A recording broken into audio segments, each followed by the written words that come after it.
existe, la verdad, un sinnúmero de alternativas para que yo pueda generar un transporte vertical.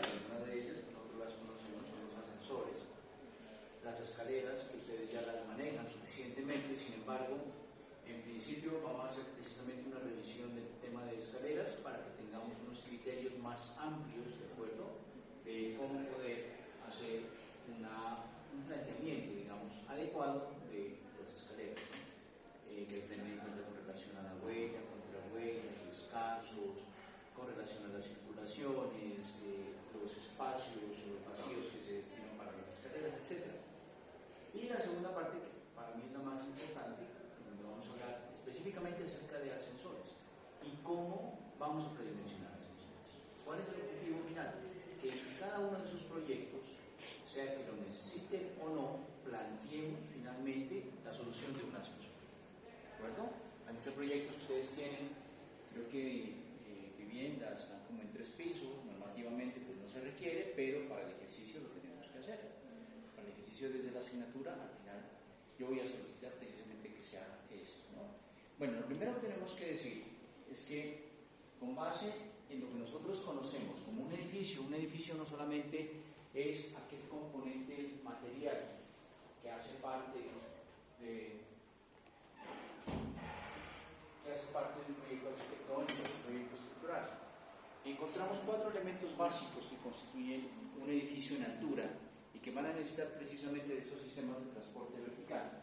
El primero de ellos es la estructura del edificio. La estructura del edificio no se refiere específicamente al sistema estructural, se refiere básicamente desde el punto de vista del transporte vertical a todos aquellos elementos materiales que lo componen, tanto estructurales como arquitectónicos. Estamos hablando de muros, de acabados, estamos hablando de los entrepisos, vigas, columnas, etcétera, más allá de lo que es el sistema estructural como tal, es decir, aquella parte material tangible que nosotros encontramos dentro de un edificio. ¿A eso qué se le suma? Se le suman los sistemas.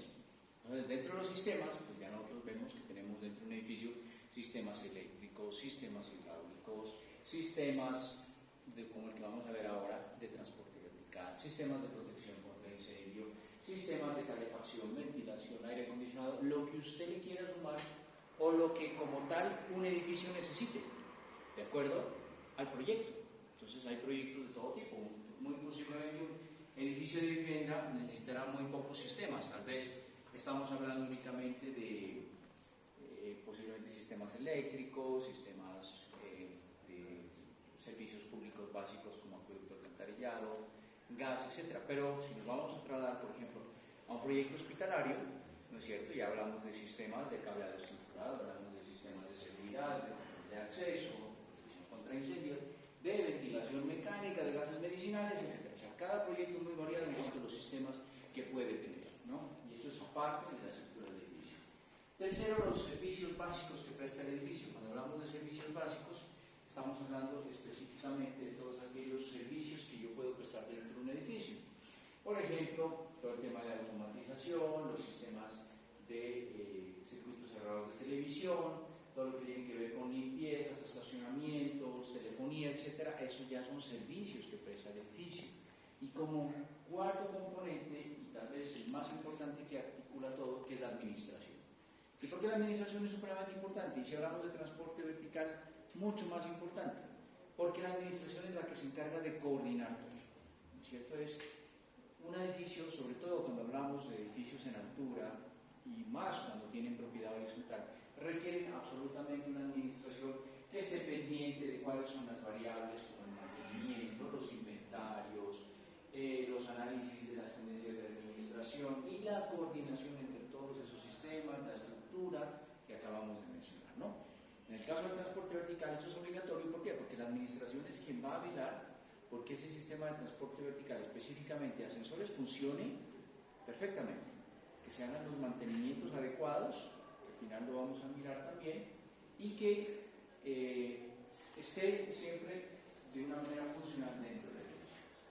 ¿Qué encontramos dentro de los sistemas de transporte vertical? Pues aquí hay un listado de algunos de ellos, ¿no? Cumplen diferentes funciones, vuelvo y repito, dependiendo de cuál es el uso del edificio. Escaleras, los encontramos prácticamente en todos.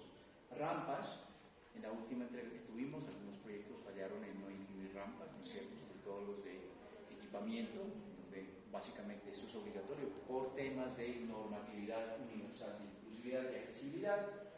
El tema de ascensores, en esto vamos a ver una normativa alemana, que fue la normativa que recogió la norma colombiana, la NTC, la ICONTEC, para aplicarlo pues, como medio de control en Colombia también. En el tema de ascensores es fundamental mencionar que los edificios en Colombia, si son de vivienda hasta 5 pisos, no lo requieren obligatoriamente. De 5 pisos en adelante ya es obligatorio. Por eso muchos proyectos de interés social, en donde lo que implica es reducir costos, nos quedamos como en los 5 pisos, ¿no? ¿Por qué? Porque entonces no tenemos que hacer esa inversión, que siempre es importante, aunque eso ha ido bajando muchísimo con el tiempo, y que de todas maneras requiere una administración mucho más juiciosa, ¿no? El mantenimiento, y eso va a encarecer las cuotas de administración. Un ascensor modificado se llama montacargas. Las montacargas ya son para usos específicos, por ejemplo, temas industriales, temas de almacenamiento, subir y bajar principalmente productos. Vamos a ver cuáles son las diferencias, y principalmente se basan en la carga que ellos van a llevar. Bandas transportadoras, montacoches, duplicadores de vehículos, todos ellos están incluidos en los sistemas de transporte, ¿no? ¿Cuál es la función? Básicamente, pues permitir un medio de desplazamiento ágil, muy ágil. Por eso los ascensores ahí son fundamentales, porque son mucho más ágiles que una escalera, por supuesto, ¿no es cierto? Eficientes, claro, lo ideal es lograr un equilibrio. Agilidad, tiempo versus costo del mismo, eso es eficiencia, cómodos y modernos. Y principalmente el uso pues, en edificaciones superiores a 3 pisos, como yo digo, se usa. Aunque ahora, y como vamos a ver, y vamos a hacer un ejercicio, se pueden aplicar a cualquier tipo de vivienda. De hecho, como los precios han bajado tanto en esta oferta de equipos de transporte vertical como ascensores, y es asequible para viviendas. Entonces ya hay viviendas en donde, por cuestiones pues, de accesibilidad, de que las personas se van haciendo mayores, ¿no?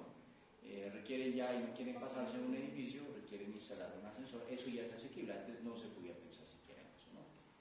Bueno, entonces primero pasemos por un tema un poquito rápido, el tema de escaleras, para que ustedes revisen unos criterios básicos que nosotros debemos contemplar. La norma de Viena es una norma alemana, de la cual ha basado precisamente en Colombia la NSD10 y la NTC, da unos criterios básicos que uno puede revisar en un proyecto, y que ustedes lo van a hacer ahora en su proyecto. Van a hacer un análisis de escaleras y van, con base en esto, a revisar si estamos o no cumpliendo. No quiere decir que esto sea absolutamente obligatorio. Ahora vamos a ver más adelante unas reglas que se deben revisar, y lo ideal es que cumplamos con todas, hasta donde sea posible. Primero, en edificios con menos de 2 viviendas, el ancho útil de las escaleras ha de ser de mínimo 80 centímetros y una relación de contrahuella-huella de 17-28. Eso es como lo estándar, ¿no? Las escaleras que no son imprescindibles, es decir, aquellas que no son obligatorias, que no son de uso frecuente, han de tener un ancho mínimo de 50 centímetros, y la relación de contrahuella-huella puede ser hasta de 21-21, es decir, con una pendiente del 100%. Por ejemplo, el acceso a una bodega, el acceso a un sótano que no sea de uso frecuente, el acceso a un desván o a un altillo que no sea de uso frecuente, puede tener hasta esos valores, ¿no? Repito, que no sean imprescindibles. Las escaleras imprescindibles han de tener una relación, un ancho mínimo de 1 metro mínimo. Y cuando hablo de 1 metro es el ancho efectivo. Que muchas veces, y eso pasa, y he visto inclusive proyectos, en donde usted en planos uno dibuja que las rayitas, ¿no? Raya, escalón, raya, el otro tramo, y cuando le pongo los pasamanos resulta que me quedo de 80, porque el arquitecto se olvidó de incluir el espacio de pasamanos, que como mínimo de cada lado le va a tomar unos 8 centímetros como mínimo. Hablemos de 10 centímetros, ¿no? Si yo le quito 10 centímetros de un lado y 10 del otro por el pasamanos, ya me quedo en 80. Entonces el ancho tiene que considerarse como ancho efectivo, ¿de acuerdo?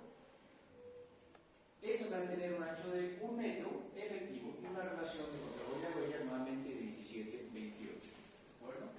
Para el diseño se hay que tener en cuenta lo que se denomina el paso normal de una persona. Cuando yo voy caminando en un espacio plano, mi longitud de paso puede estar entre 55 y 65 centímetros aproximadamente, a un paso normal, ¿no es cierto?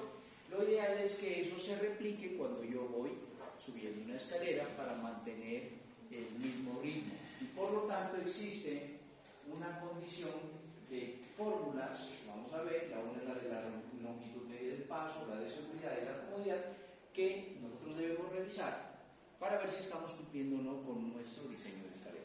La primera es la regla de la longitud media del paso. Aquí es donde se busca guardar una proporción para lograr precisamente un paso normal. La regla de la longitud media del paso me dice que 2 contrarhuellas más una huella debe estar entre 61 y 65 centímetros, ¿no? Entonces ustedes pueden revisar en su proyecto. Sumen 2 contrarhuellas más una huella y tiene que darles entre 61 y 65. 64 es como el promedio, que es para estar dentro de ese rango, por eso no es un valor preciso. Según la fórmula de seguridad, una huella más una contrahuella debe ser de aproximadamente 46 centímetros. Eso es lo ideal, esa es seguridad. Porque si sumo los dos, quiere decir que una huella más una contrahuella va a mantener una pendiente adecuada para poder subirla sin que haya mayor esfuerzo ni peligro de caerse, ¿no es cierto? Si hacemos ese ejercicio, por ejemplo, en esta, pues obvio que no nos da, ¿no? Entonces, quiere decir que la pendiente es muy alta. Y la tercera fórmula, la fórmula de comodidad. Una huella menos una contrahuella debe dar aproximadamente 12 centímetros. Entonces, lo primero que yo tengo que hacer, y en su proyecto lo van a hacer, es tomar sus escaleras y aplicar las 3 fórmulas. Y vamos a revisar, ¿no? Cumplo con la de longitud media del paso, cumplo con la de seguridad y cumplo con la de comodidad. O 2 de 3, o 1 de 3. Entonces, a ustedes ya les va a permitir ir ajustando eso, ¿de acuerdo? Ir ajustando esos valores para cumplir con esas 3 reglas. Si cumplo con las 3, mi escalera está bien diseñada, ¿no?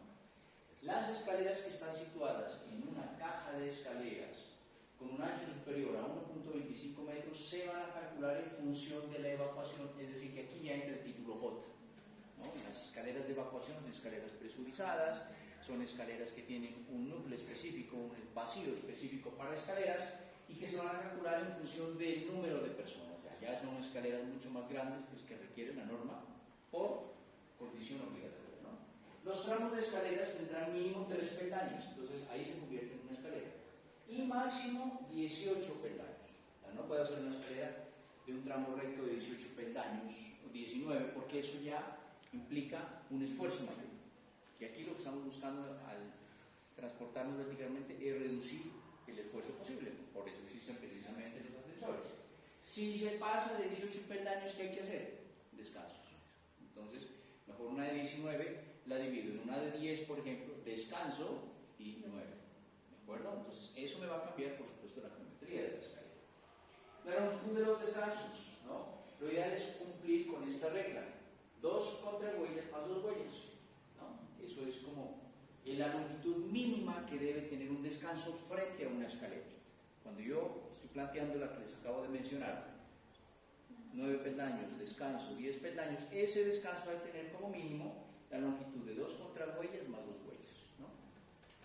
Ejemplo, si tenemos una relación de 17-29 en una escalera, entonces 2 por 17 más 2 por 29, eso me da 92 centímetros. Lo mínimo que ha de tener en esa escalera, en ese tramo de escalera, el descanso que yo debo colocar, 92 centímetros.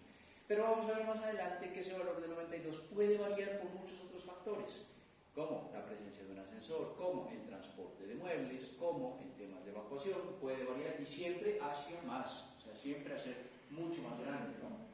En las escaleras exteriores se obtiene pendientes cómodas introduciendo descansos cada 3 peldaños. Y eso nosotros lo hemos visto en edificios residenciales. Es muy común, ¿no?, que para aprovechar el espacio, porque es lo que interesa, a ustedes como arquitectos después les va a interesar eso, aprovechar el espacio, entonces yo hago semisótanos, por ejemplo, ¿no? Entonces dejo medio piso enterrado, primer piso a un nivel 1.50 o 1.80 más o menos, y de ahí en adelante sigo contando los pisos. Entonces, para poder salvar ese primer tramo de escaleras hasta el acceso al edificio, yo he visto en muchos sitios escaleras continuas, y eso no es adecuado. No es adecuado, ¿por qué? Porque no le estoy colocando al acceso exterior un descanso cada 3 peldaños. Entonces, hay que pensar en la accesibilidad también, ¿no?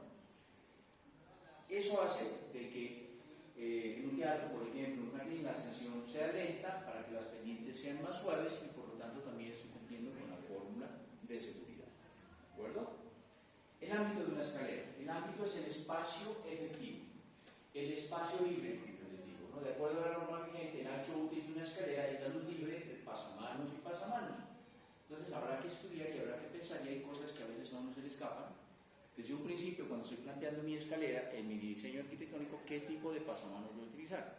¿Circular, que es el más adecuado, rectangular, o qué otro tipo de pasamanos voy a utilizar? O en el caso de hospitales, pues ya son pasamanos especiales, ¿no? Pasamanos de apoyo, que van anclados a la pared. Para una persona, 1 metro mínimo. Para 2 personas, 1.30. Para 3 personas, 1.90 metros.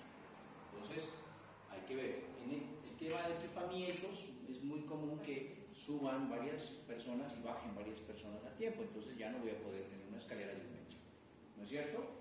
Para evitar aglomeraciones, los consiguientes accidentes, las puertas de acceso a las escaleras deben tener como mínimo el mismo ancho de la escalera. No siempre. Entonces, si hablamos de escaleras de 1 metro, 1.50, 1.90, la puerta debe tener el mismo ancho. Una pregunta que me hacía uno de sus compañeros por la mañana: profe, ¿cómo se ubican las puertas cortafuego en una escalera obligatoria, en una escalera presurizada? En todos los pisos, la puerta siempre abre hacia la escalera. Pero en el primer piso, la puerta abre hacia afuera, o sea, al contrario, ¿no? ¿Por qué? Porque en una escalera de emergencia que tiene una cerradura antipánico, lo que debe hacer la puerta es abrirse hacia la zona de evacuación rápida, no al contrario, ¿no es cierto? A veces, internamente en una escalera, nosotros hacemos que la puerta abra hacia afuera, pero en una escalera de emergencia la puerta debe abrir hacia la escalera, hacia adentro. ¿Por qué? Porque usted necesita llegar rápido a la escalera. Entonces, ¿qué va a hacer? Va a llegar, presiona la cerradura antipánico y ya está en la escalera. Y en el primer piso, al contrario, usted presiona la cerradura antipánico y sale a la calle o sale al espacio destinado para la evacuación. Entonces, hay que tener muy en cuenta esa publicación, ¿no? Otros criterios: viviendas multifamiliares con 2 plantas o más, o un apartamento por planta, el ancho de un tramo de escalera ha de ser mínimo de 1 metro. Estamos coincidiendo con lo que dijimos anteriormente. Multifamiliares con 2 o más plantas, más de un apartamento por planta, el ancho mínimo ya debe ser de 1.10 para los que están trabajando en vivienda. Entonces, tener en cuenta ese criterio, ¿no? Para sótanos antiguos, casas familiares, anchos de 70 centímetros, escuelas, hospitales, iglesias, para quienes están trabajando en equipamiento, el ancho ha de ser de 1.30 como mínimo. Para espacios comerciales, grandes tiendas, ¿no? Centros comerciales, de 1.52 metros. Para lugares de reunión, un teatro, por ejemplo, para el tema de salones comunales, etc., entre 1.25 y 2.50. Para teatros y cines, entre 1.25 y 1.80. Y cuando el ancho ya supera el 1.90, se puede dividir por medio de una barandilla en la mitad, ¿no? Para que se marque los que suben y los que bajan, que eso es muy común cuando ya pasa de 2 metros. La altura del paso libre, eso es algo que a veces a nosotros se nos olvida. Y aquí, bajando la escalera, si se han dado cuenta que la viga ya está, ¿no? Ya está peladita allí, es porque varios ya se han dado un cabezazo. Y eso es precisamente porque la altura del paso libre no se mide bien. Es decir, es la altura vertical entre el peldaño y el elemento más bajo, el techo. Siempre debe ser como mínimo de 2.10 metros. Ustedes van y la miden aquí en esta escalera, la que sube, no hay 2.10. Debe haber más o menos 90, por ahí 20 centímetros, por eso siempre ha habido como accidentes en esa parte, ¿no? Pasamanos, el tema de pasamanos y barandas. En escaleras de hasta 5 peldaños no se requiere pasamanos. La norma no me exige que haya pasamanos. Pero de 5 peldaños en adelante, el ancho de una escalera ha de tener, o igual a 1.25 metros, debe contar con un pasamanos de lado y lado, de cada lado, obligatoriamente, ¿no? Ese pasamanos ha de estar a una altura regularmente entre 88 y 90 centímetros de cada peldaño. Por eso van a conservar siempre la pendiente de la escalera. 88 a 90 centímetros, por la estatura de las personas, ¿no? Y debe estar separado 4 milímetros libres hasta el tubo o material que haga parte del pasamanos. ¿Qué material es ideal? Lo ideal pues es que sea redondo, ¿no? Porque nuestra mano se sujeta mucho mejor, aunque los hay rectangulares, los hay elípticos, los hay ovalados, todos son válidos siempre y cuando generen un buen soporte para las personas, ¿no? Pero aquí uno se da cuenta, mire, si tengo, por ejemplo, 4 centímetros separado hacia el tubo, más el tubo que puede ser como mínimo de unas 2 pulgadas, digo yo, estamos hablando de 9 centímetros. Entonces, de lado y lado de la escalera siempre hay que prever el espacio para el pasamano. Porque si usted en planos arquitectónicos coloca tramos de 1 metro y no pensó en el pasamanos, en realidad le van a quedar de 80, más o menos 80 centímetros. Y eso puede inducir e incurrir en un error, ¿no?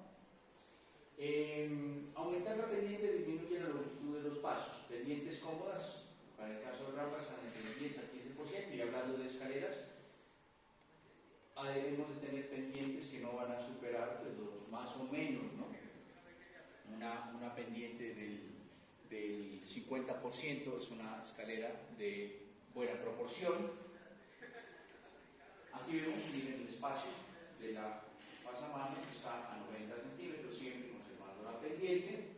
En escaleras normales, con huellas y contrahuellas de una proporción normal, descanso se debe colocar cada 18 peldaños como máximo, ya lo habíamos dicho. Las escaleras superpuestas, que esto es lo más común, ¿no es cierto? Uno siempre deja una escalera sobre otra, pues debe conservar siempre como mínimo esta altura de 2,10. A veces por temas de tramos, por veces de disposición, las pendientes varían y entonces se reducen esas alturas. Por eso los cortes arquitectónicos son muy importantes para mirar si siempre estoy cumpliendo con esa condición. Lo mismo las pendientes de cubiertas, como mínimo han de coincidir con la misma escalera, ¿no? Porque yo he visto sitios en donde la pendiente de la cubierta es diferente y entonces usted va a salir de la terraza y se pega en la cabeza, ¿no? Eso, los 2,10 mínimos aquí para evitar pues, esos tropiezos son importantes. Las escaleras helicoidales, ¿no? Bueno, resulta algo que se llama la línea de huella. La línea de huella es por donde la persona va a transitar. Y esa no necesariamente es la mitad de la escalera, no es el eje de la escalera, ¿no? Estamos aproximadamente entre 35 o 40 centímetros dependiendo del tipo de escalera. Y unas escaleras que no son muy cómodas son las escaleras helicoidales, circulares o donde hay abanicos. De hecho, las de abanico, como las que voy a mostrar más adelante, ya están prohibidas por norma. Si usted diseña un proyecto con escaleras en abanico y lo lleva a curaduría, se lo van a devolver, ¿no? Ya no se permiten. ¿Por qué? Porque en una escalera helicoidal, la realidad es que el área efectiva o el ancho efectivo es aproximadamente el 60% del ancho que se planteó en un peldaño. Y eso ha causado muchísimos accidentes, ¿no? ¿Quién no tiene de pronto todavía en su casa una escalera en forma de abanico, en forma de tajada, ¿no? Que realmente el triángulo más delgadito eso no sirve para nada, ¿no? Ahí uno nunca va a pisar porque de pronto se cae. Entonces, esas están prohibidas, ¿no? Ascender o descender requiere un esfuerzo importante. Entonces, hay un consumo energético mayor, un esfuerzo mayor por parte de las personas y un esfuerzo psicológicamente óptimo se consigue con una pendiente de unos 30 grados que precisamente coincide con una relación de aproximadamente 17,28, 17,29 y eso es psicológicamente aceptable, digamos. Yo me someto a ese esfuerzo sin mayor reparo, ¿no? Y esta relación se obtiene a partir, como les dije, de la longitud media del paso, que ya miramos. Bueno, el tema de puertas cortafuego ya lo mencionamos. Todas las escaleras que tienen puerta cortafuego deben contar con resistencia a fuego de 30 o 60 minutos, RF30 o RF60, eso me dice la norma sismo resistente. ¿Para qué ese dato? Cuando ustedes plantean este tipo de escaleras presurizadas, pues hay que cumplir con esa norma, ¿no? RF30 o RF60, eso se lo tiene que dar en la especificación técnica el fabricante. En cuanto al perfil de los peldaños, puede ser el que usted quiera, eso ya es un tema arquitectónico principalmente, no es que incida en la funcionalidad, pero hay muchas formas, ¿no? Por ejemplo, inclinado, volado, inclinado y volado, bueno, hay muchas formas que se le puede dar a una escalera, eso es un tema más que todo arquitectónico. El área que ocupa una escalera. Dependiendo de su configuración, el mismo número de peldaños pueden ocupar una área diferente. Y eso es algo que tal vez ustedes ya lo han visto en sus diseños, ¿no? Si tenemos una escalera recta, ocupa 5 metros cuadrados y de ahí va subiendo en adelante en la medida que nosotros vamos dando de giros. Por ejemplo, en L, 5.4, en forma de 6.4, en forma de U, 6.2, en forma prácticamente helicoidal, 5.5. Esta es la que yo les decía que ya no se puede hacer, entonces se tiene que hacer de esa forma, ¿no? Como máximo que aquí usted divida estos dos pedazos, eso sí se puede hacer, pero que usted esto lo deje así en abanico, no, porque miren, toda esta área ya no se divide. Y más, yo me he encontrado proyectos, sobre todo en las casas, ¿no? Donde usted tiene este tipo de escaleras y aparte encuentra una viga y sale un pedazo, ¿no? Sale volada porque nunca se tuvo en cuenta la estructura, entonces ya el espacio realmente útil es mínimo. Algo que nosotros nunca pensamos. ¿Quién se ha trasteado de vivir eso? ¿Y ha tenido problemas con los muebles? Sí, en donde estuvo, pues la casa de mi mamá bajaba así y como se dice, dejan la viga como fuera. Entonces el primer piso tiene la viga fuera, el segundo piso no tiene la viga fuera, y el tercer piso tiene otra vez la viga fuera. Y una salía y se daba así la cómoda no pasa, está capaz de sacar. Exactamente. Entonces, ya como arquitecto ustedes deben tener un criterio de experiencia, inclusive, por ejemplo, en tu caso, para plantear descansos y tramos que permitan el transporte de muebles. Un nevecor es una cosa tenaz, un sofá grande es una cosa terrible, un colchón de esos de camas, esos no pasan. Tocaba por fuera. Sí, no hay ascensor que lo pueda recibir tampoco. Entonces, las escaleras, así sea que haya que subir muchos pisos, se convierten pues en una necesidad. Y ahí en este caso, si hablamos de transporte de muebles, fíjense que como mínimo yo ya debo tener descansos de 1,40 por 2 metros para que pueda generar ese giro y tramos inclinados de mínimo 1 metro de ancho. O sea, el tramo de la escalera mínimo de 1 metro y el descanso de 1,40 por 2 metros para que funcione un transporte de muebles que se puede dar. En temas, por ejemplo, de oficinas, eso es obligatorio. En la oficina lo que hay es muebles, ¿no? Archivadores, escritorios, tantas cosas que puede ser que no pase. Entonces, todos esos son criterios que hay que tener en cuenta, ¿de acuerdo? Repaso general por el tema de escaleras. Ahora sí entramos a lo que nos compete básicamente, que son los ascensores. Para eso existe una norma en la que se basó precisamente la norma técnica colombiana, la de IN 15306, que establece las recomendaciones para la construcción de ascensores, ¿no? La circulación vertical, pues ahora en los edificios se hace principalmente con ascensores. Hasta hace unos años, aproximadamente unos 20 años, el ascensor era un objeto de confort, sí, pero de lujo en los edificios. O sea, tener ascensor era más un lujo que una necesidad. La gente no estaba acostumbrada. Pero como los precios bajaron, la oferta mejoró, y hace 20 años nosotros tenemos apertura económica, entonces entraron muchas marcas, pudo la industria nacional comenzar a competir y los precios bajaron. Y eso hizo más accesible un ascensor. Entonces en los proyectos de vivienda, principalmente, que es donde uno compra, ¿no? Donde hay más efectos del comercio, sucede que ya se volvió, más que un lujo, se volvió una necesidad. Y entonces, lo que antes, en un edificio de 5 pisos sin ascensor, el apartamento más caro era el del 5.º piso por la vista, ahora, donde ya tenemos la época de los ascensores, esos son los que menos valen porque la gente ya no quiere subir escaleras. Mientras que en el edificio que tiene ascensor, el de más arriba es el que más vale, ¿no? Y entre más alto también es mayor el valor, ¿no? Entonces, eso se volvió prácticamente una necesidad. Vuelvo y le repito, por norma aquí, 5 pisos, en realidad no requiere hasta 5 pisos, pero comercialmente y hay que hacer el análisis si yo lo voy a poder vender o no lo voy a poder vender. A mí me ha tocado hacerlo siempre, o sea, ponerlo porque ese es un plus del edificio. Es un valor agregado, mayor valorización, mayor confort, mejor expectativa de venta también. Eso hay que mirarlo desde el punto de vista comercial. En edificios de varias plantas es conveniente agrupar los ascensores pues, en un nodo de circulación, eso ya todos lo sabemos, y dependiendo del uso, los ascensores están en capacidades desde 300 kilos los más pequeños hasta 1.200 kilos los más grandes. La historia muestra que por allá en el siglo XIX, 1850 más o menos, un señor que se llamó Elisa Otis, se le ocurrió la idea, ¿no? Esa época del siglo XIX, de mediados del siglo XIX, fue de un auge de inventores tremenda en Estados Unidos, ¿no? Allá Alva Edison, Tesla, el que inventó el fonógrafo, ¿cómo se llama? Se me fue el nombre. Bueno, muchísimos, entre ellos salió Otis también, con la idea del ascensor, y él hizo la demostración de una plataforma, que lo interesante de la plataforma no era que subía, Lo interesante de la plataforma era que en el momento en que se cortaban los elementos que la suspendían, ella se sostenía sola. Y ese principio de funcionamiento de los ascensores no ha cambiado en 150 años. No ha cambiado para nada, ¿no? Es el mismo, que es el sistema de freno que tiene un ascensor. Ustedes tal vez han visto en las películas, ¿no? Que en los ascensores sucede algo y entonces se cortan los cables y se cae la cabina, ¿no? Y eso pasa en las películas. En la vida real nunca pasa, eso nunca va a pasar. Y lo más chistoso es que en las películas se cae el ascensor y cuando llega al primer piso explota, ¿no? Eso es peor porque pues no tiene combustible, entonces no hay como explotar un ascensor, ¿no? Al fin y al cabo, sí, ¿no? Entonces nos venden esas ideas absurdas de los ascensores y nos meten miedo y eso nunca va a pasar. Un ascensor, cuando más, se traba y se bloquea. Eso es lo que va a pasar.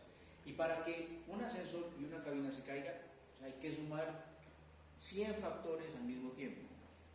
Que el edificio no haya tenido una buena estructura, que el ascensor sea de mala calidad, que nunca se le haya hecho mantenimiento, que, bueno, muchas cosas para que el ascensor vaya. Eso es casi imposible, por eso ustedes no han de ver noticias de que una cabina se desplomó, no, eso no hay. No hay, a menos que, vuelvo y repito, hay muchos factores. Básicamente, ¿cuáles son los elementos de los ascensores? Antes de que nosotros entremos a mirar los tipos de ascensores, lo primero que tenemos es una cabina, ¿no? Esto que está acá. La cabina no es más que una caja, en el caso de los ascensores de pasajeros, una caja que puede ser metálica, o puede ser de madera, o puede ser una combinación de muchos materiales, que está soportada sobre un bastidor. Aquí vemos el bastidor, ¿no? O es un marco estructural, ¿no? Que forma esa caja. Esa caja va a tener unas puertas, las puertas pueden ser de apertura lateral, entonces va una para cada lado. Eso depende del espacio que yo tenga para colocar en mi ascensor, en el ducto del ascensor, mi equipo. O pueden ser de apertura telescópica, es decir, que las dos se recogen hacia un solo lado, ¿no? Esa cabina está guiada por unos rieles, que es esta línea café que ustedes ven aquí, ¿no? Esos rieles, a través de unas rueditas, está fija la cabina y sube y baja por ahí. En la parte superior tengo el grupo tractor, o el motor, ¿no? El grupo tractor es muy común, sobre todo en la mayoría de los ascensores, porque la mayoría son electromecánicos o eléctricos, tienen un motor. Entonces el motor es el que hace el proceso de ayudar a manejar el equilibrio del ascensor. Y en la parte posterior del ascensor tenemos un contrapeso, ustedes lo ven acá, ¿no? Son unas pesas. Esas pesas se calculan de acuerdo a la capacidad del ascensor. Esas pesas pueden ser de acero o pueden ser de concreto y también llevan un riel que las dirige hacia arriba y hacia abajo. Entonces siempre, en un ascensor es un juego de equilibrio, ¿no? ¿Qué es lo que tenemos nosotros? Tenemos un contrapeso, aquí está la cabina del ascensor y acá está el contrapeso. Entre la cabina del ascensor y el contrapeso hay unos cables, los cables suben, pasan por la polea del motor, ahí dan como unas 2 vueltas más o menos, bajan nuevamente y soportan el contrapeso. ¿Qué es lo que hace el motor? Lo que hace el motor es generar un movimiento para desequilibrar el sistema o moverlo, digamos. Entonces, si baja el contrapeso, sube la cabina hasta el último piso. Y si baja la cabina, sube el contrapeso hasta el último piso. El motor ahí está ayudando a generar ese movimiento. Y los dos, como tienen rieles, pues nunca se van a chocar. ¿Por qué? Porque van a ir por los rieles en el sentido vertical. ¿De acuerdo? Ese básicamente es el funcionamiento de un ascensor. Y en la parte superior, pues vamos a tener ese grupo tractor. Uno de los requisitos arquitectónicos fundamentales que a ustedes se les olvida. Si plantean ascensor, el volumen de la sala de máquinas de un ascensor, ¿se mira o se mira? No hay nada que hacer. ¿Por qué? Porque sobre la última parada, que es esta, yo necesito una altura libre de 1.50 metros para colocar la losa de carga o el anillo de carga del grupo tractor. 1.50. Entonces a veces yo digo, mi edificio es que llega hasta aquí, es la última losa. No. En la sala de máquinas le quiten 1.50. Y como alguien tiene que entrar a la sala de máquinas a hacer mantenimiento, la altura libre mínima que debo tener allí es de 2 metros. Para que una persona pues no entre allí incómoda y agachada a hacer mantenimiento. 2 metros. Sumen, ¿cuánto da? 3.50. ¿Cuánto tiene un piso normal? 3 metros. Es decir, que la losa de carga más la sala de máquinas es más alta que un piso de un edificio. Por eso les digo, se mira o se mira, ¿ya? Y a veces a ustedes se les olvida, entonces uno mira la maqueta y la volumetría, y la última losa se puede hacer, y ahora lo vamos a ver, sí se puede hacer, pero con otro tipo de ascensores que se llaman Germes, que son mucho más costosos, ¿no? Entonces, los más comunes son esos. ¿Qué más tienen los ascensores? Pues en cada una de las paradas de los pisos, ¿no? Yo ya arquitectónicamente he hecho mi muro tiene una apertura y ahí también hay una puerta. Entonces, en cada parada hay doble puerta, la puerta de la cabina y la puerta de la parada del ascensor. Siempre ellos, ¿no? En la parte inferior tenemos unos amortiguadores. Y esos amortiguadores que están debajo del ascensor, este es el foso del ascensor, no están allí ubicados para detener una caída del ascensor, no, eso es por mantenimiento. Esos aparatos están ahí porque a veces el técnico de mantenimiento tiene que, por ejemplo, si va a cambiar los cables, tiene que reposar la cabina en los amortiguadores mientras hace nuevamente el izaje de los cables. Es un tema de mantenimiento que casi nunca se ocupa. ¿Y por qué? Porque tengo un foso, es decir, tengo una altura hacia abajo, una profundidad, digamos, por debajo de la primera parada y también hacia arriba por encima de la última parada.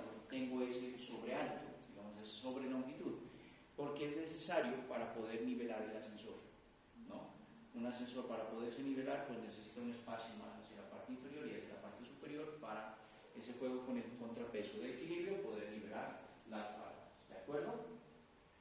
Bueno, otros componentes, el chasis de la cabina, pues ya se lo dije, se tiene la estructura, limitador de velocidad, todos los ascensores, dependiendo, y eso es algo que vamos a calcular ahora, dependiendo del uso, dependiendo del número de personas, dependiendo del número de pisos, van a tener unas velocidades, oscilan entre los 0.5 metros por segundo y hasta 15 metros por segundo. Y hay edificios mucho más, ¿no? Edificios como el Burj Khalifa, por ejemplo, en los Emiratos Árabes, necesitan transportar a un montón de gente rapidísimo, pueden llegar hasta los 30 metros por segundo, ¿no? Y uno se sube allí y no lo siente. Usted no sabe a qué hora se arrancó ni a qué hora se detuvo. Son unos motores y unos sistemas pues, electrónicos súper avanzados, ¿no? Que no le hacen sentir a usted la aceleración ni la desaceleración. Bueno, ¿qué tipo de ascensores existen? Primero tenemos los ascensores electromecánicos. Son los más comunes. Yo creo que el 99% de los ascensores que existen en el mundo son electromecánicos. Porque son más fáciles de instalar, son los más económicos, aunque tienen más componentes, aunque requieren mayor mantenimiento. Bueno, vamos a ver las ventajas y desventajas al final, pero básicamente pues, son los más usados, ¿no? En estos ascensores, como ya les explicaba, tenemos el grupo tractor en la parte superior. Miren, aquí hay una losa de carga sobre 1.50 metros sobre la última losa del edificio. Aquí está la cabina tiene su chasis, aquí vemos los rieles de transporte de la cabina, por acá están los rieles del contrapeso detrás de la cabina. El contrapeso no obligatoriamente tiene que ir detrás, es lo más común en un edificio, pero si yo le quiero poner vidrio aquí, vidrio acá, yo lo puedo poner a un lado del contrapeso, no importa, va a funcionar igualmente, ¿no? Eso puede funcionar. En España. Ese, ahí en la Merced de la Panamericana hay un ascensor panorámico, ¿no? El que queda para subir. Exactamente, entonces el contrapeso pues allí no se mira. Pero también hay unos que tienen doble puerta, ¿no? A ver, como los Sí, también. Los hospitales una función, la pesa por un lado. Que va a un lado, correcto, va en un lado del lado de la lateral. En los hospitales eso es común, ¿no? Los hospitales necesitan, usted puede entrar por una zona del hospital en la camilla y sale por otra. No, eso es muy común, ¿no? Correcto. ¿Cuánto es el espacio que se deja del primer piso por abajo? Normalmente 1.50. 1.50 también. Ese es se llama el pozo. El foso es el hueco completo, ¿no? El hueco que yo dejo el vacío, digamos, que yo dejo en mi edificio. El pozo es la parte deprimida. Bueno, aquí hay otros componentes. Tenemos en el grupo tractor pues el motor, selector y el grupo regenerador. En cuanto al contrapeso, tenemos, estos son los rieles o carriles guía, como se llama, ¿no? Y la guía de los rodillos que está por acá. Normalmente aquí hay unas aceiteras también. Las aceiteras son unos tarritos, digamos unos recipientes que van colocados al lado y lado en cada riel, y esos en la medida que sube y baja siempre deben estar cargados de líquido para que vayan aceitando Eso es el mantenimiento, por ejemplo, que se hace. Por acá tenemos la cabina, entonces dentro de la cabina sí ya tenemos mucho más componentes. Primero aquí tenemos el interruptor de parada, es el que me indica a mí cuando llegó a una parada, el ascensor tiene que detenerse. El accionador de puertas, aquí está, es un motor que cuando llega la señal electrónica abre y cierra las puertas. Aquí está la cabina, las guías de los rodillos están aquí, los cables de izado están en la parte superior. Un ascensor tiene como mínimo 3 cables y de ahí en adelante puede tener los que quiera. Entonces, por esa razón también es muy difícil que una cabina pueda colapsar, porque pues, si se rompe un cable de acero, mínimo quedan 2 más, ¿no es cierto? Y con uno, más que suficiente. Pero sin embargo, los ascensores tienen de 3 en adelante. Y acá en la parte inferior están los amortiguadores, en la parte inferior el interruptor de fin de carrera, así como está el interruptor de parada final, está el interruptor de fin de carrera en la parte inferior, la estructura de tensión del regulador y cables. Bueno, eso pues ya nos metemos en el detalle, hay muchísimos más componentes que va a tener el ascensor, ¿no? Aquí otro esquema del mismo ascensor, no vale la pena repetirlo. Los motores no son motores convencionales. Los motores son motores de baja velocidad y de bajo nivel de ruido.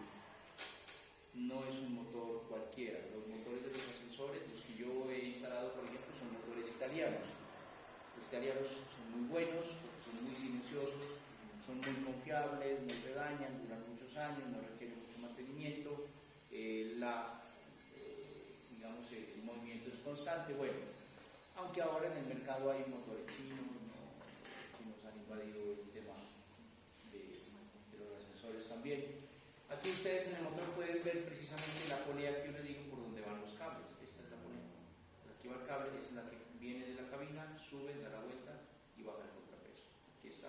Aquí está en la parte de atrás, baja, aquí está por acá, viene la cabina, sube y baja. Siempre hay un motor y los motores están ubicados pues, en la parte superior. Bueno, el pozo del ascensor no hay mucho que explicar ahí.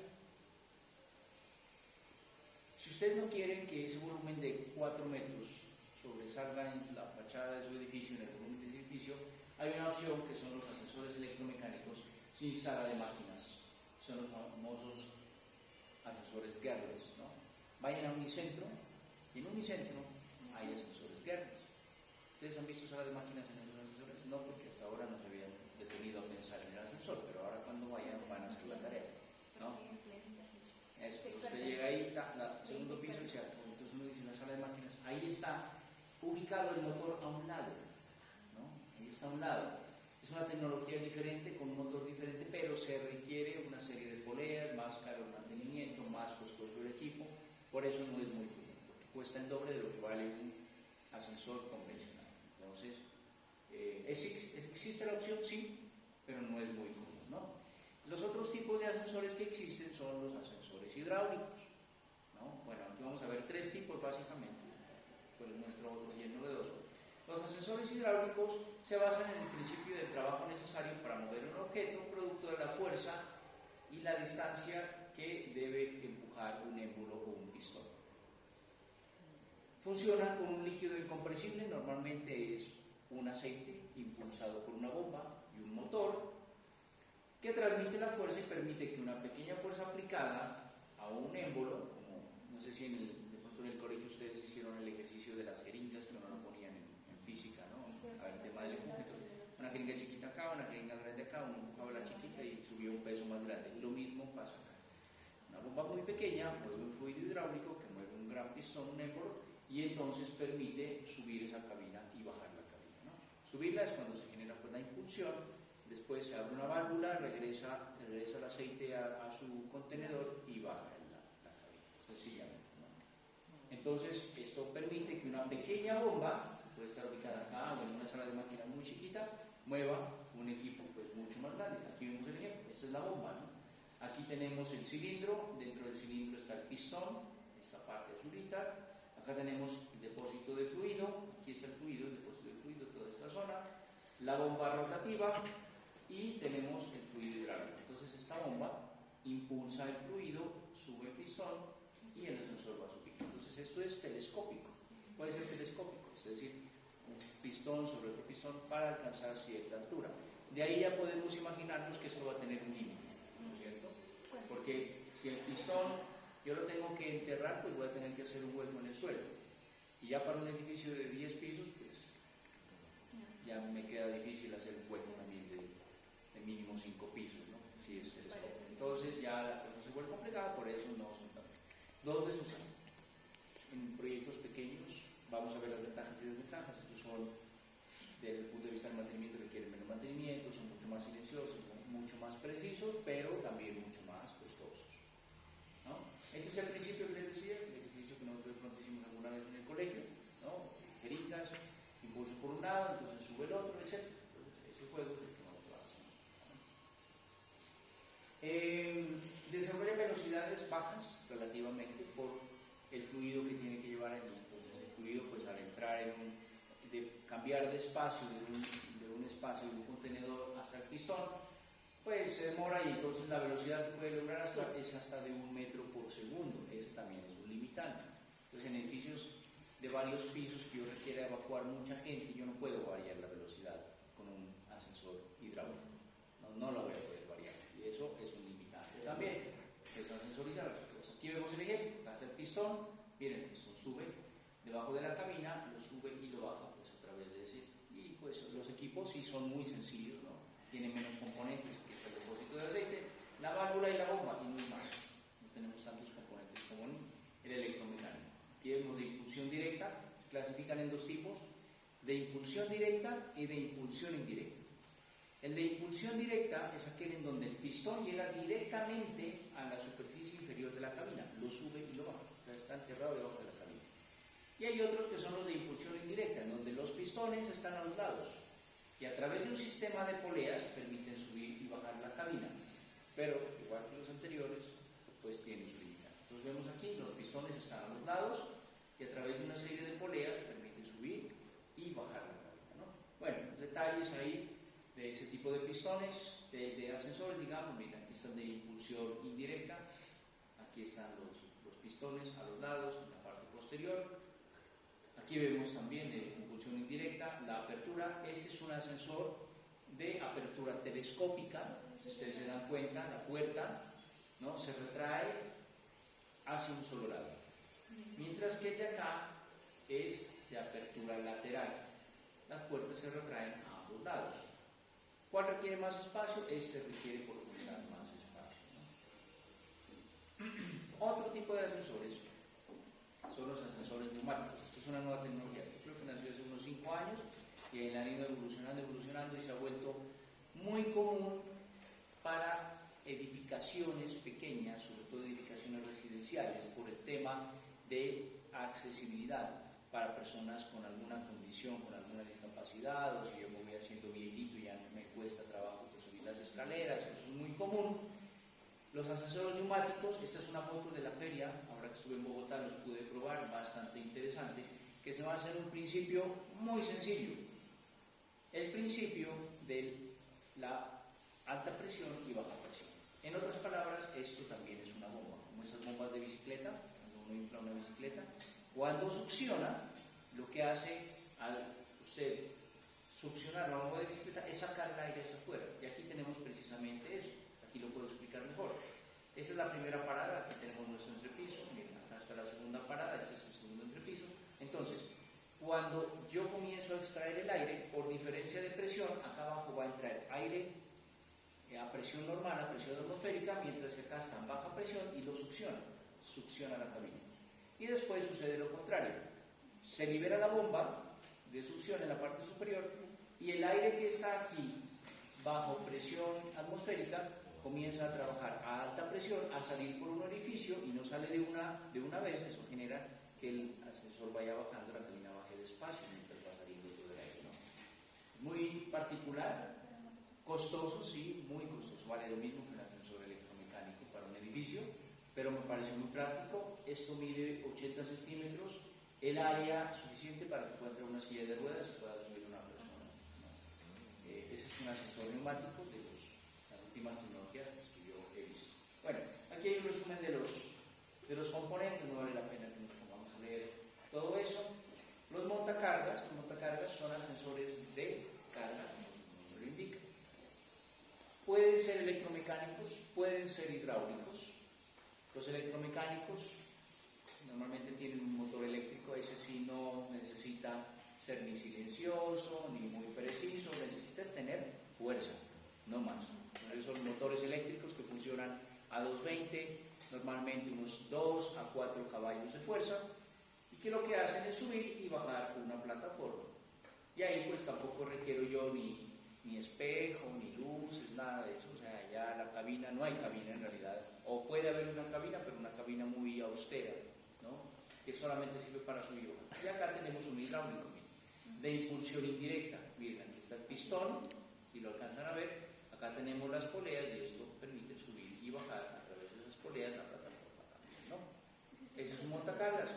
También de pronto los han visto, los montacoches, ¿no? Ascensores de vehículos o duplicadores de vehículos, son muy comunes, se basan en la misma tecnología, pueden ser hidráulicos, pueden ser electromecánicos también, pero para eso hay que tener un valor muy importante en cuenta, que es el de la altura libre que estos elementos requieren, ¿no? Resulta que a veces a mí me han llamado y dicen, bueno, en ese sótano queremos colocar más vehículos. ¿Cuánto tiene? 250, no sé. La altura mínima, y eso se tiene que planear desde el proyecto arquitectónico, para poder montar un duplicador o montacoches es de 4 metros. Debe tener 4 metros libre el piso, ya sea sótano, primer piso, lo que usted quiera, para poder ubicar duplicadores. De lo contrario no funciona, ¿no? Eso ténganlo muy en cuenta. Están también los montaplatos, estos se utilizan mucho en hospitales o en hoteles, ¿no? Son ascensores pequeños, con ductos específicos que ustedes los pueden dejar en su proyecto, ductos en donde se coloque un ascensor pequeño para subir y bajar equipos, ¿no? Yo he instalado esto en clínicas, por ejemplo, ¿no? Para subir instrumental de un piso a otro, se utiliza un ascensor muy pequeñito, eso no mide más de 80 por 80 centímetros. Disposiciones especiales en el caso de ascensores. Ya vamos a entrar a la parte de predimensionamiento, ¿no? La capacidad de carga en ascensores de vivienda debe ser de 300 kilogramos para ascensores pequeños, de 630 kilogramos para ascensores medianos y de 1200 kilogramos para ascensores grandes, pero esto ya se sale del ámbito residencial. Ya aquí hablamos de ascensores camilleros o para ataúdes o para muebles o ruedas para minusválidos, ya son especiales, ¿no? Las dimensiones del espacio de espera delante de los ascensores se ha de diseñar de manera que los usuarios que entran y salen, incluso llevando equipaje de mano, no se molesten mutuamente. ¿Qué es lo usual en un proyecto arquitectónico? Es dejar la escalera al lado del ascensor. Entonces ahí se unen los dos espacios, ¿no? El descanso de la escalera y el descanso del ascensor. Ya tengo que considerar un espacio mucho más amplio, sobre todo si van a tener pues, una circulación importante, ¿no? Otro criterio, que la mayor carga a transportar, por ejemplo, el coche de un niño, una silla de ruedas, una cama, un ataúd, etcétera, se pueda entrar y sacar sin riesgo de daños a las personas o elementos constructivos del propio ascensor. Pues, eso es como muy de sentido común, digo yo, ¿no? Aunque el sentido común es el menos común de los sentidos. Áreas mínimas de aproximación. El descanso es un lugar del edificio o de la estructura desde cuyo nivel se puede entrar o salir del ascensor. En cada caso deberá cumplir con estos requisitos el descanso frente al ascensor. Frente al ascensor se dimensionará de acuerdo con la capacidad de la cabina. El lado mínimo del descanso debe ser igual a 1.10. ¿Cuánto teníamos para el transporte de muebles? 1.40. 1.40 por 2 metros. 1.40 por 2 metros. Eso quiere decir que si yo me voy por el lado del transporte de muebles, mi descanso va a ser más grande que el que requiere el mismo ascensor, ¿cierto? Y se aumentará a razón de 20 centímetros por cada 10 personas que exceda de ese valor, ¿no? La distancia útil entre la puerta del ascensor y la pared opuesta ha de ser al menos igual a la profundidad de la cabina, como mínimo. Entonces también, si tengo el descanso enfrente, el espacio libre, y eso yo he visto muchos errores en eso, ha de ser como mínimo la misma profundidad que tiene la cabina. Eso lo calculamos acá y por lo tanto nos sirve como valor posterior. Yo he visto ascensores de 1.50 con corredores enfrente de 1 metro. Eso es un error. Tiene que ser mínimo 1.50, o sea, la misma profundidad de la cabina. La superficie útil ha de ser al menos igual a la profundidad de la cabina multiplicar por el ancho de la caja del ascensor, ¿no? O sea, el área mínima debe ser igual al área de la cabina, frente al ascensor. A eso se refiere este término, ¿no? El área de la cabina pues es ancho por largo, o por ancho por profundidad. Como mínimo, fuera debo tener la misma área. ¿De acuerdo? Ascensores de pasajeros, la capacidad ha de estar de 1 a 20 personas. Velocidades van a estar, como les había mencionado, entre 0.52 metros, 0.63, 1 metro, 1.6. Bueno, eso va a variar y ahora vamos a ver en el predimensionamiento cómo se hace.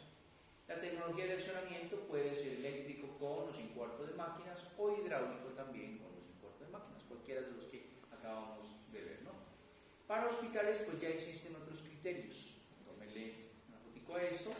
Depende de la camilla, correcto. ¿Qué tipo de camilla? Entonces pues ya la cabina, exacto, la cabina ha de estar en función de los servicios que tenga el hospital. Si tengo hospitalización, si tengo servicio, por ejemplo, de quirófanos, ya los ascensores son mucho más importantes porque voy a tener que trasladar camas. Entonces tenemos camas de 90 por 2 metros, con ancho útil de 1400, de 1 metro por 230, con ancho mínimo de 1.500 para 2000 kilos. Y bueno, y de ahí en adelante. Entonces, eso va en criterio del uso precisamente del espacio, ¿no? Ascensores de montacargas, pues ya lo habíamos mencionado, ¿no? Están rangos que van desde los 1000 hasta los 10.000 kilogramos aproximadamente. Este es una foto de un montacargas que yo instalé hace un tiempo, pues con cabina, pero pues una cabina muy sencilla. Aquí lo que tenemos es una malla, unos perfiles estructurales y una plataforma, no es más, ¿no? Esa plataforma es muy baja. La puerta, de hecho, aquí es una puerta con bisagra, muy normal, abre hacia afuera y permite subir y bajar la carga en el espacio. ¿De acuerdo? Ahora sí, vamos a la parte que nos interesa, el predimensionamiento. Entonces, yo les he traído dos opciones de predimensionamiento. La una es matemática. Sé que los números no les gustan mucho a los arquitectos, pero aquí no hay que hacer sino sumar, restar, multiplicar, no más. No son integrales ni cosas de eso, no, nada de eso. Sumar, restar y multiplicar más. Y la otra es gráfica.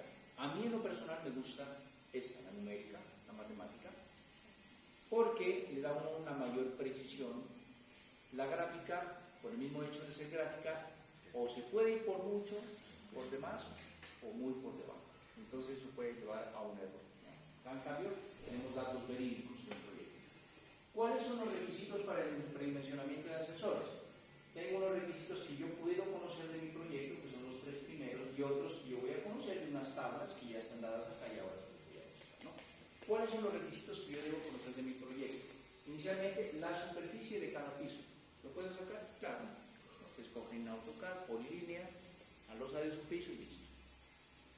¿Qué es lo que se debe hacer?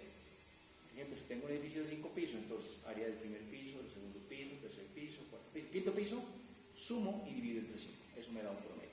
Es la superficie promedio que yo tengo en los pisos de mi edificio. ¿De acuerdo? Segundo, el número de pisos, pues yo lo sé. El número de pisos que va a servir el ascensor.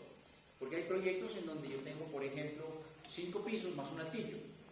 Y entonces el ascensor va a servir a los 5 pisos.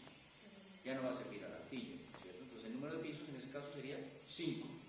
La altura del edificio, hasta donde va también el ascensor. Entonces 5 pisos y cada piso tiene 3 metros, pues son 15 metros, por ejemplo, ¿no? La altura total de mi proyecto.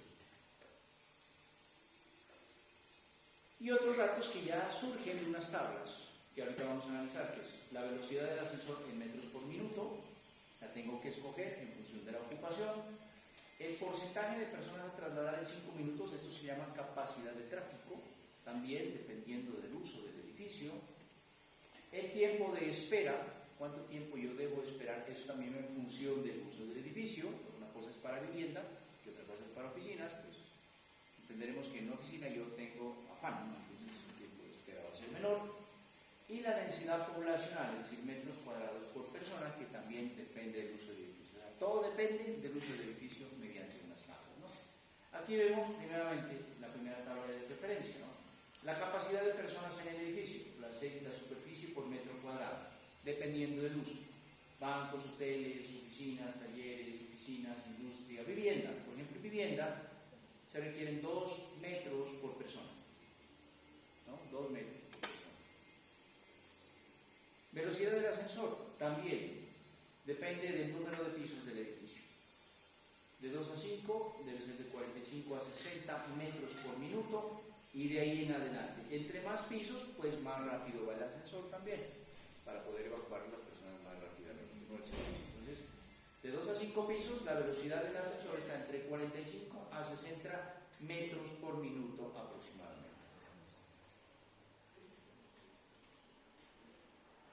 La capacidad de tráfico, es decir, ya lo miramos, la población que va a atender el edificio, ¿no?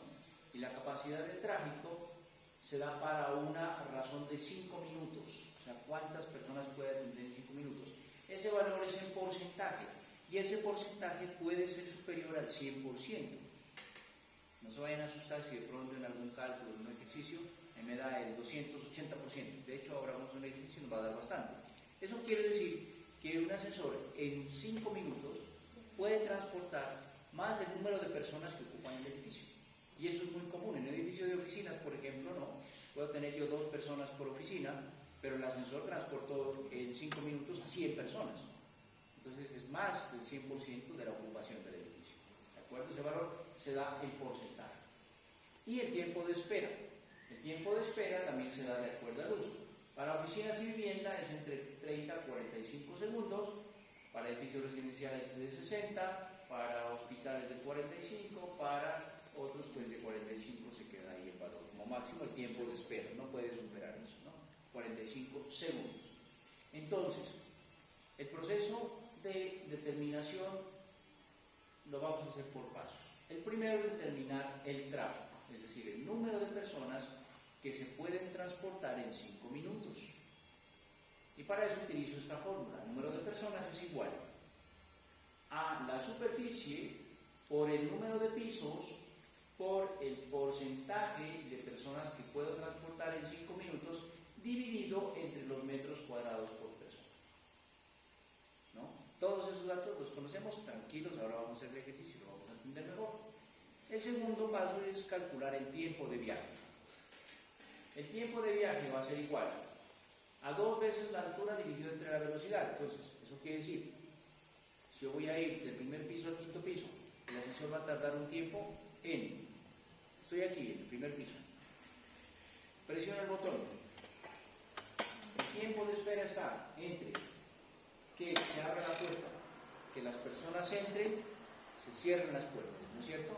Un primer tiempo de espera. Después se suma el tiempo de espera del recorrido, llega hasta el 5.º piso, otra vez, se para el ascensor, todo el tema de estacionamiento del equipo, de nivelación, se abren las puertas, salen las personas y cierran las puertas. Todos esos tiempos se tienen que sumar. Y de ahí nuevamente baja la cabina y llega al primer piso. Ese recorrido, ese círculo, digamos ese ciclo, es el que yo debo calcular, que se llama el tiempo total de viaje. El primero, el T1 es igual a 2 veces la altura dividido entre la velocidad. Es el recorrido que hace, subiendo y bajando. El segundo, el T2, son los ajustes de maniobra. Entonces, 2 segundos por el número de paradas. O sea, en cada parada que vaya a hacer, el ascensor, ¿qué va a hacer? Va a llegar, disminuye la velocidad y se nivela. Ustedes han escuchado, ¿no? ¿Se han dado cuenta? Cuando llega, se nivela. Y ahí no se abre de una a la puerta. El tercero es precisamente el de apertura de puertas. Ese es 5 segundos por cada piso. Apertura de puertas. Y el quinto es el de tiempo invertido entre apertura y cierre de puertas. Es el quinto, que es 5 segundos por cada parada. ¿No es cierto?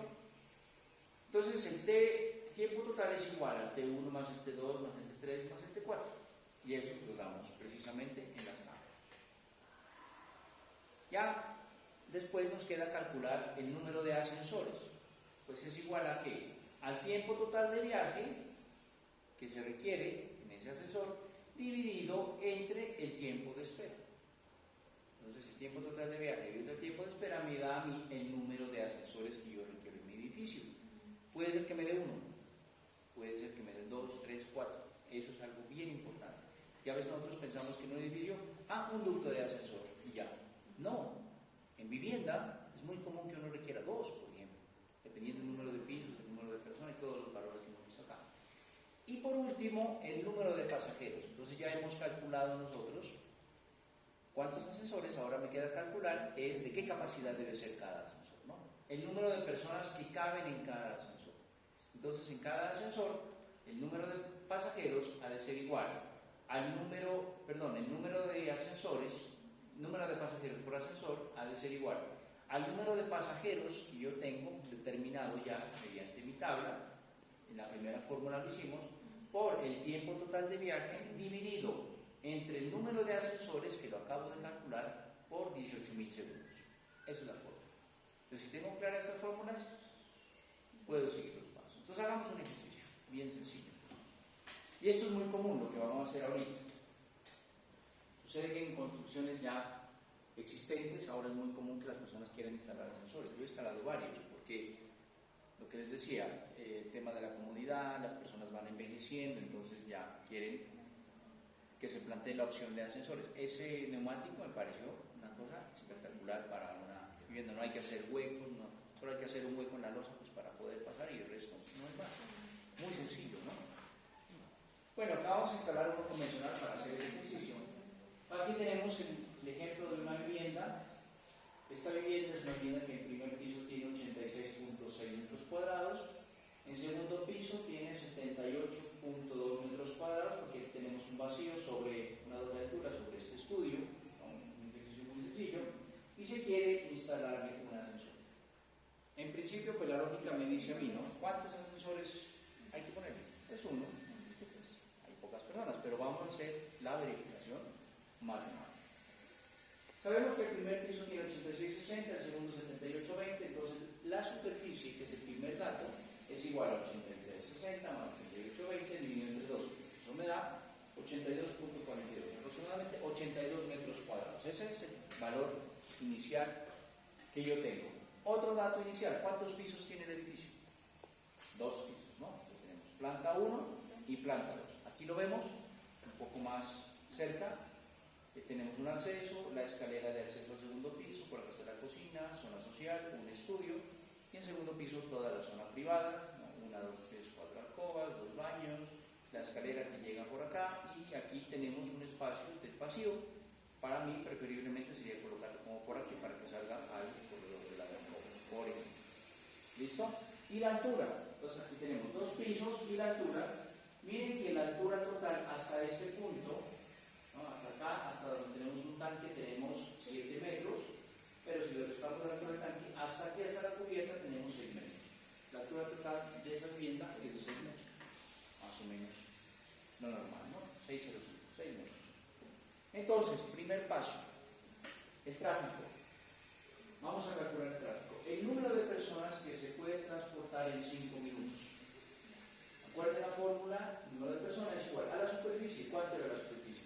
82.42. Por el número de pisos, 2 pisos. Por el porcentaje de personas que vienen de esta tabla de acá. Si ustedes recuerdan, en esta tabla, para vivienda, el porcentaje estaba entre 8 y 10%. Yo tomo el intermedio, 9%. ¿Listo? Aquí está la tabla. Capacidad de tráfico. Dividido entre los metros cuadrados por persona, que vienen de esta otra tabla. La tabla de acá, si ustedes recuerdan, es la tabla de determinación de la capacidad de personas en el edificio. Entonces, para vivienda, 2 metros cuadrados por persona. Entonces, coloco el dato. Al hacer esa multiplicación me da el 738%. ¿No? Yo les dije, eso va a dar un porcentaje que puede ser más del 100%. Eso quiere decir que en esa vivienda, en 5 minutos se puede transportar el 738% de la ocupación real de la vivienda. ¿De acuerdo? Entonces ya tengo mi primer dato. El tráfico va a ser el 738%. Segundo, el tiempo total de viaje. El tiempo total de viaje va a ser a T1 más T2 más T3 más T4. ¿A qué es igual T1? T1 es igual a 2 veces la altura del edificio dividido entre la velocidad. 2 veces la altura del edificio. ¿Cuál es la altura? 6 metros. 2 por 6 dividido entre la velocidad. Entonces aquí entra esta tablita. Entonces me dice que acá, entre 1 y 5 pisos, La velocidad debe estar entre 45 y 60 metros por minuto. Entonces, tomo el de 45 y lo coloco aquí. Como está en minutos, ojo con unas unidades. Para convertirlo a segundos, pues lo tengo que multiplicar por 60 segundos, ¿no es cierto? Ojo en eso, porque la velocidad está dada en metros por minuto. Pero yo la necesito en segundos, entonces sería por 60 para que quede en metros por segundo. Entonces aquí se está haciendo de una vez esa multiplicación. Esa es la partecita más importante, un poquito más confusa para que la den en cuenta. El resto ya no es más. Después dice T2. T2 es igual a ¿qué? A 2 segundos por el número de paradas. ¿Cuántas paradas tiene? 2. Son 2 pisos. 2 por 2. T3. 5 segundos por el número de paradas. 5 por 2. T4. 5 segundos por el número de paradas. 5 por 2. Listo. Al hacer eso, el valor es de 40 segundos.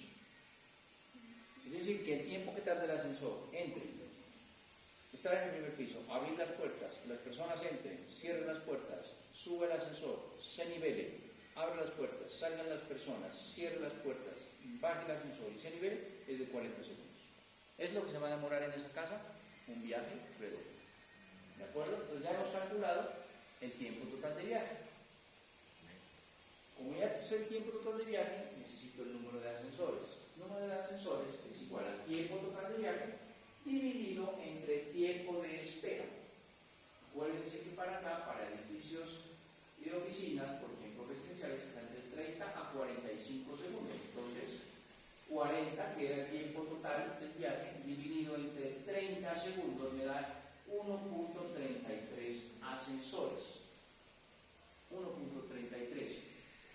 No lo puedo dejar, obviamente, pues en decimales, me voy por el valor más bajo. Si dijera 1.51, ya serían 2. Pero he verificado y he comprobado que se necesitan un ascensor en el ambiente. ¿Listo? Ahora, el último paso, aquí lo sacamos, el último paso ya es verificar pues el número de pasajeros por ascensor. ¿Cuántos pasajeros?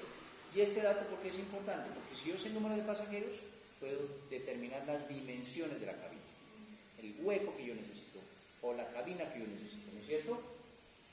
El número de pasajeros en el ascensor es igual a el número de pasajeros por tráfico por el tiempo total dividido entre el número de ascensores que lo acabo de calcular por 18.000. Entonces, el número de pasajeros en el ascensor es igual a el tráfico, ¿cuánto era? 738%, por el tiempo total de viaje, 40 segundos, dividido entre el número de ascensores, 1 por 18.000 segundos. Y eso me da 1.64 personas. O sea, me voy para arriba, 2 personas. ¿No es cierto? 2 personas. ¿Cuánto puede pesar 2 personas? 120, 120. Flaquitos, ¿no? Están más gorditos hasta 180, digamos, ¿no? 180 kilos. Eso no es nada para nosotros. 180 kilos. Entonces, con base en eso, ya tengo una serie de tablas que a mí me permiten escoger las dimensiones. A mí me gusta trabajar con esta. Estas tablas igual yo se las voy a subir al carro para que las tengan, ¿no? Para que tengan el ejercicio y se acuerden. Y en esta tablita, por ejemplo, nosotros tenemos, miren, capacidad nominal. ¿Cuánto dijimos? ¿2 personas? 180. El ascensor más pequeño es de 300 kilos. O sea que me toca el más pequeño. Para 300 kilos, yo debo tener una dimensión de cabina de 0,84 por 1,05 y una dimensión del hueco o del foso del ascensor de 1,35 por 1,30. Con eso ya puedo, en mi plano arquitectónico, dejar el espacio de 1,35 por 1,30 y ya sé cuál es la dimensión de la cabina también, ¿no? O me voy por esto. Esta de acá me dice tipo de cabina y número de personas. Por ejemplo, esta cabina para 4 personas debe tener un lado de 80 por 1,22 y una superficie de 1 metro cuadrado y un peso máximo de 300 personas. Cualquiera de estas sirve. A mí me gusta trabajar con esto, porque aquí están todos los datos. Con esto yo ya puedo dimensionar. Entonces, yo ya sé que necesito un ascensor con una estructura de lo que yo quiera hacerla. Por ejemplo, para esa vivienda yo la haría metálica, ¿no es cierto? Que ha de tener un espacio libre de 1,35 por 1,30. Entonces, ya sé dónde colocarlo. Y a dimensionar selecciono ahí mi ascensor. ¿Está entendido el ejercicio? Muy sencillo, ¿no es cierto? Entonces con eso podemos predimensionar ascensores. ¿Qué es lo que nosotros tenemos que hacer? A sus proyectos, así tengan 3 pisos, 2 pisos, le vamos a hacer un diseño y le vamos a implementar ascensores, sea que necesiten o no necesiten. Pero para mi materia, en taller, le vamos a emplear ascensor. Y si le dice el profe, ¿por qué le pusieron ascensor? El profe Carlos nos pidió. ¿Listo? El otro método es el método gráfico, ¿no? El método gráfico se basa en unas tablas. Este, por ejemplo, es la tabla o el gráfico, digamos, para ascensores residenciales, en donde se basa básicamente en el número de pisos y en el número de habitantes total de un edificio. Entonces, por ejemplo, aquí tengo un edificio de 5 pisos, ¿no? Con un valor de aproximadamente unas 50 personas, digamos. Entonces yo me voy aquí por el número de pisos, el número de personas, y aquí me doy, miren, llego muy cerca a lo que son 4 personas, sería un ascensor pequeño. ¿De acuerdo? En el caso nuestro tenemos 2 pisos, aquí tenemos 2 pisos para el mismo ejercicio que hicimos, ¿no? Serán 2 pisos, digamos que viven ahí, había 4 alcobas, que tengamos un total de 6 personas, o sería una cosa por aquí, nada, vamos por aquí, 2, 3, 4 personas, máximo 4 personas.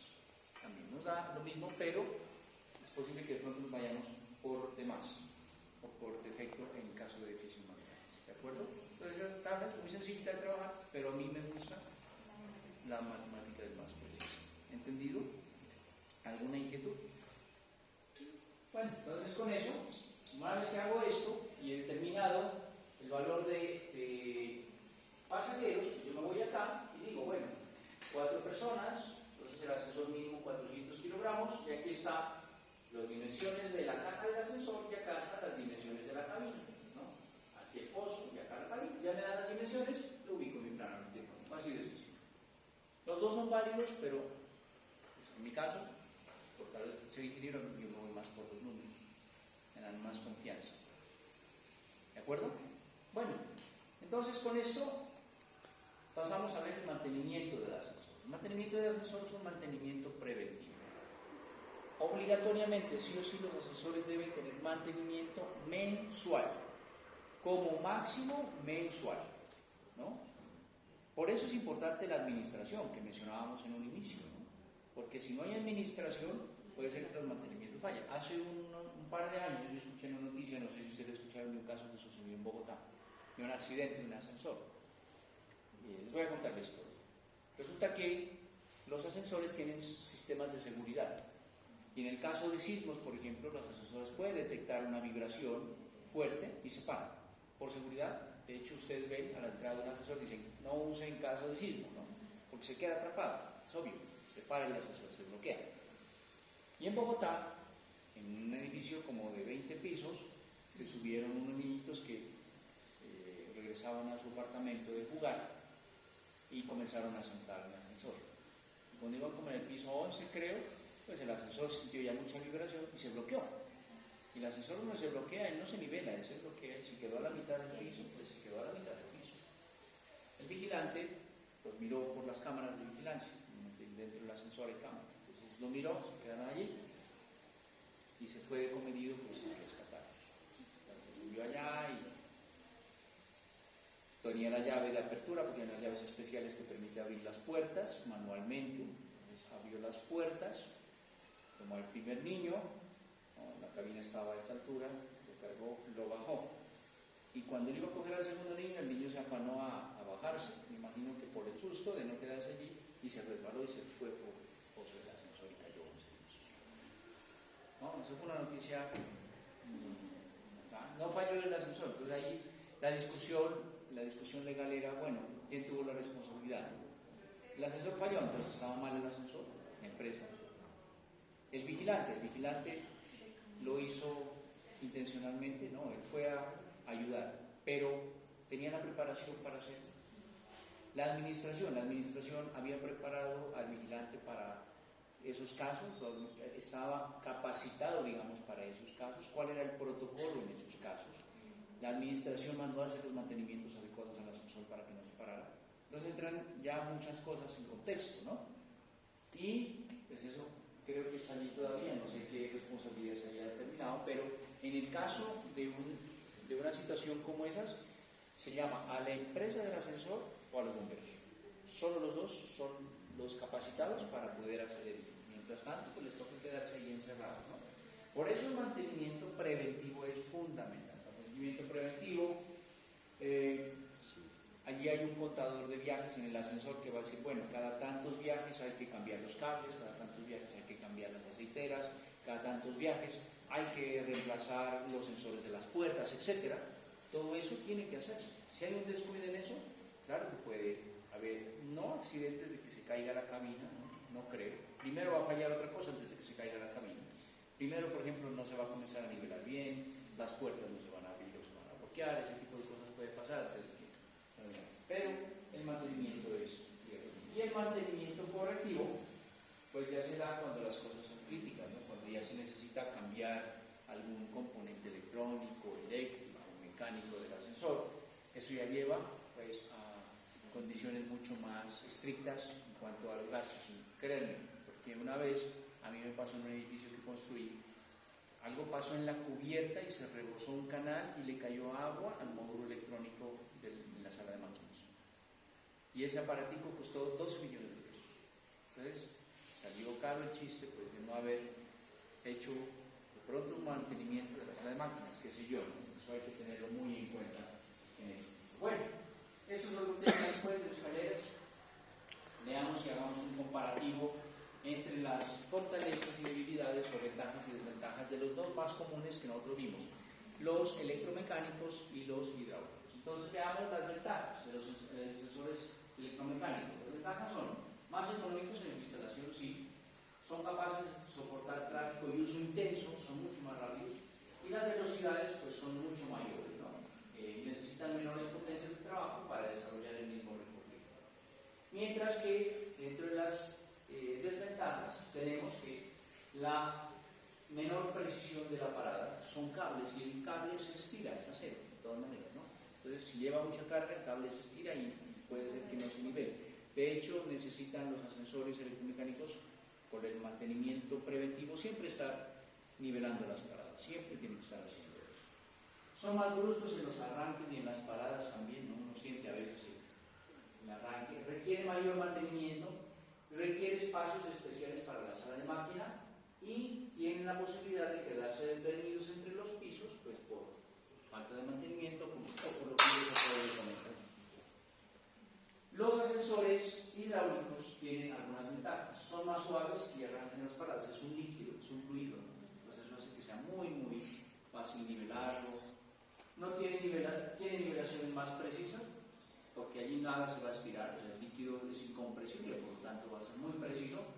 No necesitan salas de máquinas, permiten mayores posibilidades estéticas, porque pues si usted coloca un pistón debajo, el resto le queda libre. Usted puede hacer una cabina en cristal si quiere, y perfectamente le va a quedar muy estética, ¿no? Requiere menor mantenimiento porque igualmente tiene muchas menos piezas. Por lo mismo el desgaste de esas piezas es menor y es más seguro en caso de fallas hidráulicas. ¿Por qué? Porque una falla hidráulica, a menos que sea catastrófica, que se estalle con la bomba, hace que el ascensor colapse. Lo contrario, lo que va a pasar es que va a perder, exactamente, va a perder altura, ¿no? Pero también tiene unas desventajas. La primera es que es más costoso. La segunda es que tiene limitaciones en la altura, ya lo habíamos dicho. La tercera es que necesita más potencia de trabajo, es decir, un motor más fuerte, la bomba. No permite tráficos intensos de uso, porque las velocidades pues, son menores, y el pistón requiere pues, una perforación en el terreno, entonces hasta allí se puede mirar, ¿no? Esas para que ustedes lo tengan en cuenta y vayan proyectando en su diseño pues, el ascensor. Entonces, ¿cuál es la tarea que a nosotros nos queda? Es proyectar el ascensor en su proyecto. Predimensionar el ascensor para su proyecto arquitectónico, ¿no? ¿Qué están trabajando? Vivienda. Vivienda. ¿Cuántos pisos? 3 pisos. 3 pisos. Vivienda 4. ¿Vivienda también? Pero porque no. Todos necesitan entonces implementar ascensor.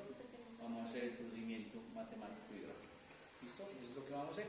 Y al final yo les voy a pedir ya para la última entrega es precisamente eso, incorporación del ascensor y el resumen del procedimiento del ascensor. ¿De acuerdo? ¿Entendido? ¿Alguna inquietud, pregunta?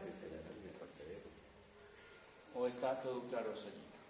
Yo les voy a subir las tablas que vimos acá para que las tengan, pues, para su ejercicio. ¿Listo? Yo digo que la evaluación sea más para así de cálculos, como sugerencia, pues, Puede ser, sí. sería mejor. Claro. Porque aprender así de memoria las cosas. No, eso no se puede. De memoria nadie se va a grabar, no, ni yo no me la sé, ¿no? Pero si uno tiene las tablitas ahí, lo que tienes que entender es lo primero. Ya, porque si nos tenía acostumbrados el profe William a hacer cálculos. ¿No? Listo, muchachos. Entonces eso es todo por ahora. Muchas gracias.